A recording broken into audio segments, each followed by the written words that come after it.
नमस्कार मित्रों, संस्कृत साहित्य एवं संस्कृति के चैनल पे मैं डॉक्टर हरिनिवास आपका स्वागत करता हूँ।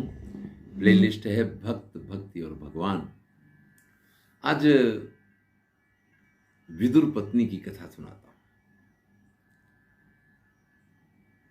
भगवान श्री कृष्ण नहीं चाहते हैं कि महाभारत जैसा युद्ध हो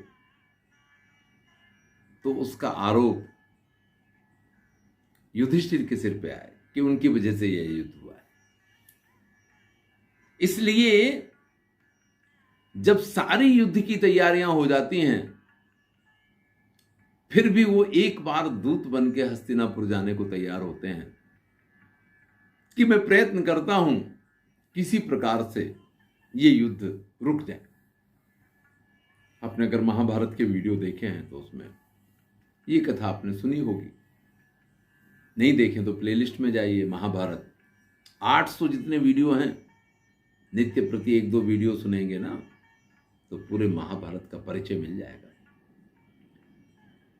महात्मा विदुर ने जैसे ही गुप्तचरों के पास से ये समाचार जाना कि स्वयं श्री कृष्ण दूत बन के आ रहे हैं, तो अपनी पत्नी विदुरानी से कहा कि अगर तुम कहो तो अच्छा मौका है, इस बार उनको अपने यहां भोजन के लिए बुला लेते हैं। श्री कृष्ण आ रहे हैं। विदुरानी तो जैसे पागल हो गई। अरे नेकी और पूछ पूछ,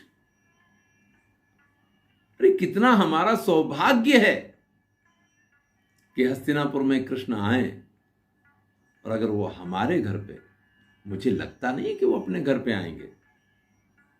आपको पता है कि विदुर दासी पुत्र थे, भले थे तो महर्षि वेदव्यास के पुत्र, लेकिन दासी से जन्म हुआ था।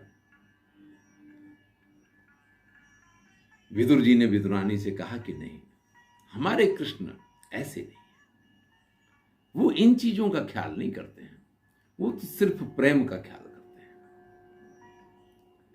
इधर कृष्ण हस्तिनापुर आकर के पहुंचे। विदुर ने उनसे आते ही कह दिया था कि आज का भोजन तो हमारे यहां होगा।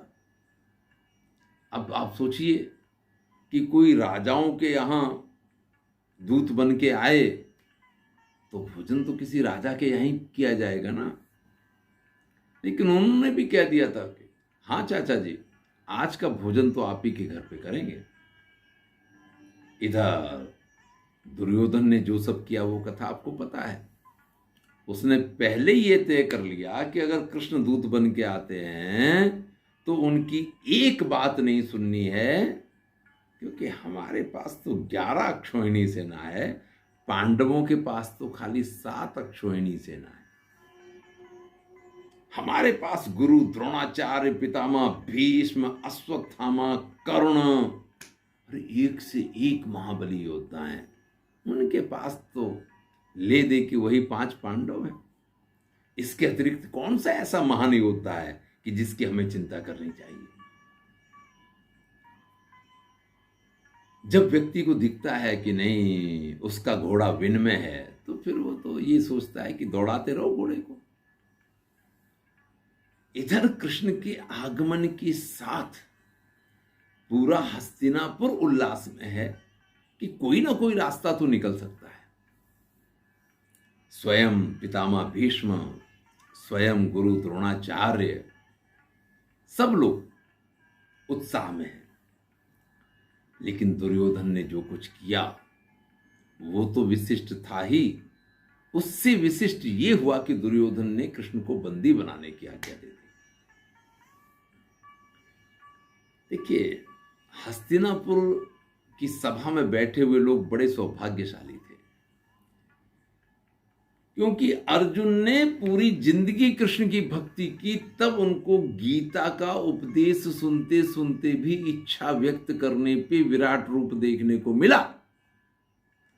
पर उस विराट रूप का दर्शन दुर्योधन को यहां पे इसी समय श्री कृष्ण ने करवाया, और उस दर्शन को सिर्फ दुर्योधन ने नहीं किया है, पितामह भीष्म, गुरु द्रोणाचार्य, संजय जितने लोग उस सभा में उपस्थित हैं सबने उसका अनुभव किया,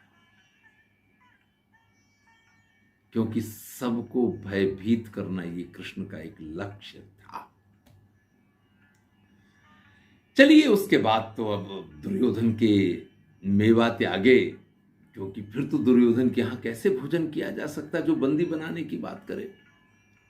वहां से कृष्ण सीधे पहुंचे हैं विदुर के घर। विदुर जी तो यहां दुर्योधन की मूर्खताएं उसको समझा रहे हैं कि तूने क्या बेवकूफी की, तेरे को पता नहीं चलता है, कृष्ण के साथ ऐसा व्यवहार नहीं कर सकते हैं, वो तो ये हैं वो हैं।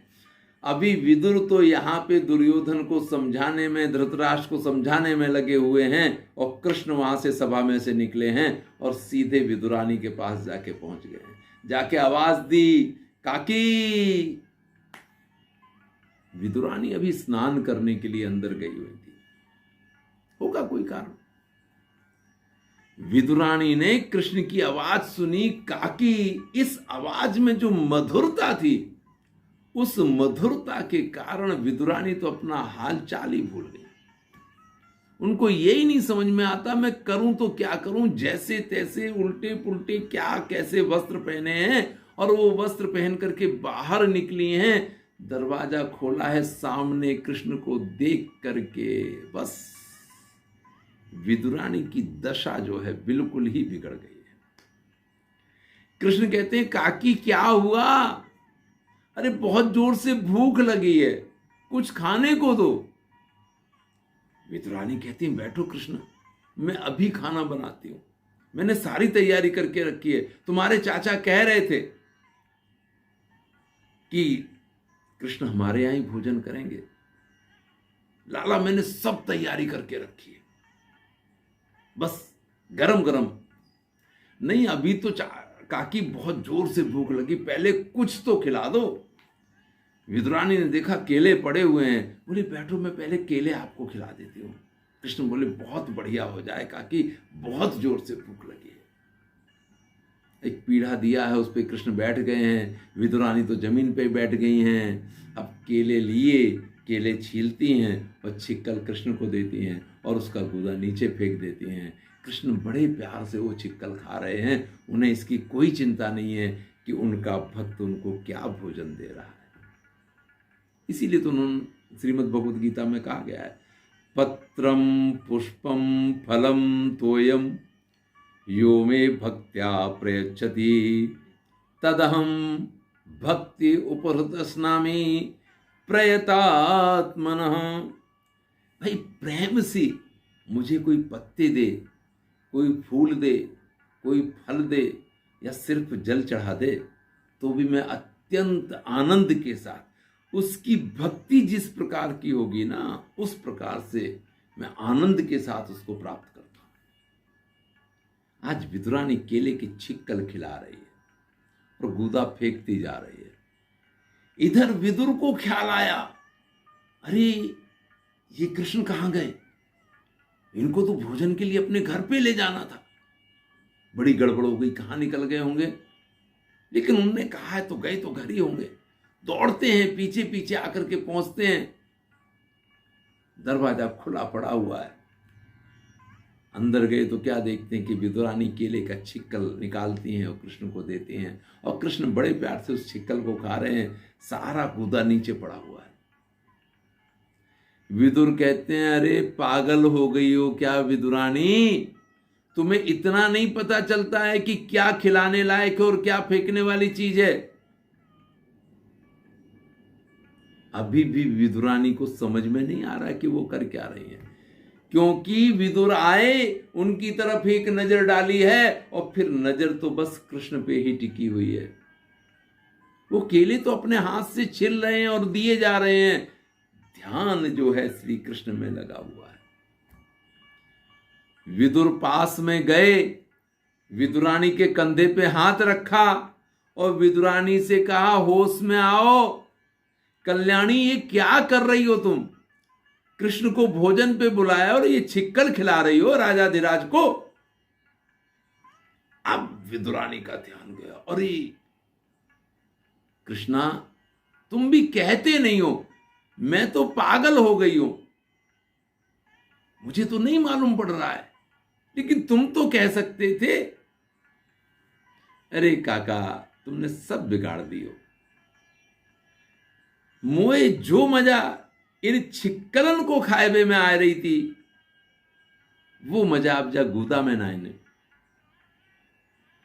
क्योंकि वह छिक्कल देवे के टाइम पे जो इनके हृदय में भावना ही, जो इनके हृदय में प्रेम हो, मैं यूं ना ही कह रहा हूं कि प्रेम कम है गयो है,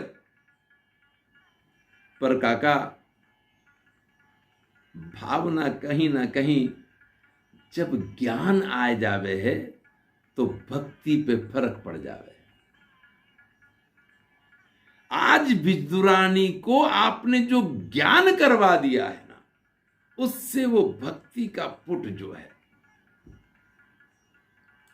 फिर तो विदुरानी ने केला रखे साइड में, बढ़िया सो भोजन बनायो है, और भोजन बनाए बिन के बाद हमारे कृष्ण कन्हैया लाल को खाए बिन के काजे बैठाओ है। एक तरफ विदुर की थाली लगी है, एक तरफ कृष्ण की थाली लगी है। हमारे यहां लोग यूं कहते कि जाति प्रथा ही, लोग खाए हुए पीवे में बड़ो विचार करते हैं। चाहे कृष्ण की कथा सुन लो, चाहे राम की कथा सुन लो, चाहे काऊ की कथा सुन लो, कोई कथा में हमें या प्रकार को कोई द्वेष भाव कि या प्रकार की कोई भावना देखने को ना मिले है। ये बात अलग है कि जब अंग्रेजन को समय आयो और उन लोगन को ये लगी कि ये तो पूरा हिंदू समाज एक है, और जस समाज को जो तोड़नो होएगो तो वाको एक ही रास्ता है सके, और वो रास्ता है जाति प्रथा। तब उनने जे जाति प्रथा के बीज बोए।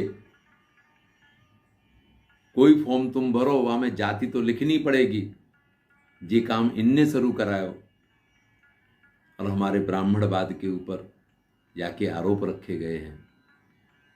भैया एक नहीं, महाभारत की कथा ने ले लो, भागवत की कथा ने ले लो, कोई पुराण में से कथा सुन लो, कहूं से कोई सी भी कथा सुन लो, पर काऊ कथा में तुम्हें ऐसे कोई प्रमाण ना मिलेंगे कि जामे जाति प्रथा के दोष दिखाई दे में। क्योंकि यहां तो अपने पैरन को शूद्र के में तो का पैर काट के फेंक देंगे। तो भैया आज श्री कृष्ण ने, हमारे राजाधिराज ने विदुर के मेहमान बनके विदुरानी और विदुर दोनों की इच्छा पूर्ण करी है, दोनों को अनंत भक्ति को वरदान दियो है, और दोनों को जे सुख प्रदान कियो है वैसो सुख हर भक्त को मिले, ऐसी हमारी प्रभु से प्रार्थना है। धन्यवाद। एक अगली कथा के साथ कल फिर से मिलते हैं। मैं हूं डॉक्टर हरिनिवास।